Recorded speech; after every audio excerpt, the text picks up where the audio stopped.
5 కోట్ల ఆంధ్రప్రదేశ్ ప్రజల పక్షాన కేంద్ర ప్రభుత్వం ఏ విధంగా వ్యవహరిస్తుంది, నరేంద్ర మోడీ గారి ఆధ్వర్యంలో నడుస్తున్న ఎన్డీఏ ప్రభుత్వం ఏ విధంగా నడుస్తున్నది, ఏ విధంగా ప్రజాస్వామ్య హక్కుల్ని కాలరాస్తున్నారు అనే దానికి ఈరోజు పార్లమెంట్లో జరిగిన దీనికి చాలా విచారిస్తున్నాం. ఈరోజే కాదు, మొన్న వింటర్ సెక్షన్లో కూడా ఆంధ్రప్రదేశ్ రాష్ట్రానికి జరుగుతున్న అన్యాయం, ప్రత్యేక హోదా విషయంలో కేంద్ర రాష్ట్ర ప్రభుత్వాలు తాత్సారం చేస్తున్నాయి, ప్రజలు రాష్ట్రం ఎంతో నష్టపోతున్నారని మేము ప్రైవేట్ మెంబర్ బిల్ మూవ్ చేస్తే వింటర్ సెక్షన్లో last day private member bill present చేసే రోజు కూడా ఏ కారణం లేకుండా పార్లమెంటుని వాయిదా వేయటం జరిగింది.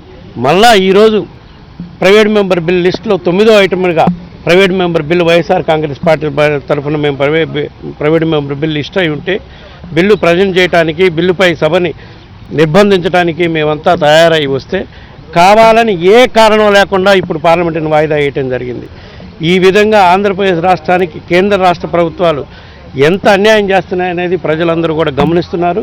దీనిపై మేము వైఎస్ఆర్ కాంగ్రెస్ పార్టీ తరఫున న్యాయ పోరాటం చేయడానికి కూడా సమాయత్తం అవుతామని చెప్పి ఈ సందర్భంగా తెలియజేసుకుంటున్నాను. మనం ఏమడుగుతున్నామండి? ఏమన్నా గొంతెమ్మ కొరకులు అడుగుతున్నామా?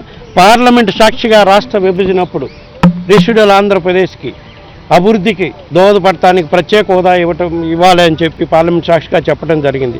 పార్లమెంటులో చెప్పింది అమలు చేయమని మాత్రమే అడుగుతున్నాం. అది అమలు చేయమని అడగటానికి ప్రతి పౌరుడికి హక్కు ఉంది. అది మన ఆంధ్రప్రదేశ్ ప్రజల హక్కుగా భావిస్తున్నారు. ప్రజలందరూ కూడా ఆ ప్రత్యేక హోదా వస్తేనే ఆంధ్రప్రదేశ్ అభివృద్ధి చెందుతుంది అనేది ఆంధ్రప్రదేశ్ ప్రజలందరూ నమ్ముతున్నారు. అందుకని ప్రత్యేక హోదా విషయంలో వైఎస్ఆర్ కాంగ్రెస్ పార్టీ అధ్యక్షుడు జగన్మోహన్ రెడ్డి గారి నాయకత్వంలో మేము ఏ విధంగా గత 3 సంవత్సరాల నుంచి పోరాటం చేస్తూ ఉన్నామో ప్రజలందరూ కూడా గమనిస్తున్నారు. వాళ్ళ మనోభావాల ప్రకారమే మేము పార్లమెంట్లో ఈరోజు కేంద్ర ప్రభుత్వం ఒత్తిడి తీసుకొచ్చే దానికి ప్రైవేట్ మెంబర్ బిల్ ప్రవేశపెట్టడం జరిగింది. ముఖ్యంగా ఇక్కడ నేను బీజేపీ ప్రభుత్వాన్ని అడుగుతున్నాము. ఆంధ్రప్రదేశ్ రాష్ట్ర విభజనకు ముందు మీరు 2014 ఎలక్షన్లో ఆంధ్రప్రదేశ్ రాష్ట్రంలో ఎన్నికల పర్యటనలో, ఎన్నికల సభల్లో, అన్ని సభల్లో చెప్పడం జరిగింది. మీరు ఏమని ఎన్డీఏ ప్రభుత్వం అధికారంలోకి వస్తే ఆంధ్రప్రదేశ్ రాష్ట్రానికి 5 సంవత్సరాలు కాదు 10 సంవత్సరాలు ప్రత్యేక హోదా ఇస్తారని చెప్పడం జరిగింది.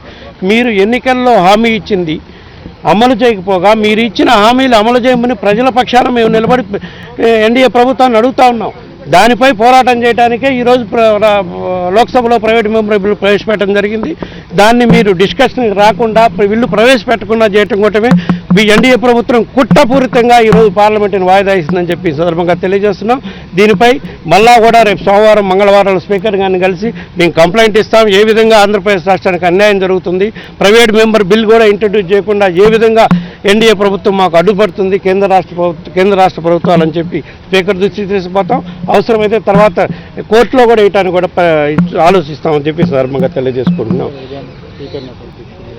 అదేవిధంగా జనవరి 26వ తారీఖు వైఎస్ఆర్ కాంగ్రెస్ పార్టీ అధ్యక్షుడు జగన్మోహన్ రెడ్డి గారిని, పార్లమెంట్ సభ్యులు ఇద్దరిని, ముఖ్యంగా విజయసాయి రెడ్డి గారు రాజ్యసభ సభ్యుడిని, నేను పార్లమెంట్ సభ్యుడిని ఏ విధంగా జనవరి 26వ తారీఖు క్యాండిల్ ర్యాలీలో పాల్గొనడానికి వైజాగ్ పోతే పాల్గొనకుండా ఏ విధంగా మమ్మల్ని పోలీసులు ఒక గూండాల మాదిరిగా ప్రవర్తించి బిహేవ్ చేశారు.